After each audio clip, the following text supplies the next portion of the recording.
Okay guys, so today I'm going to show you how to find job on LinkedIn, how you find either a remote job or the on-site job on your LinkedIn account. So once you open up your LinkedIn ad account, the easy way to find job is for you to, one thing is you can go to my network. Once you click on your network, or let me see, let's go to your jobs here. Once you go to your job, then it's going to bring out all the job that is available due to what you can see, due to your preferences, your skills that you put in your LinkedIn.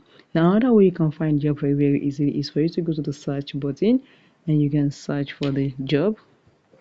Click on search button and you can search for the job. For example, now content creator, you can say just click on hiring. Make sure you put hiring there, hiring virtual assistant. Then it's going to bring all the AI virtual assistants. You can see all results,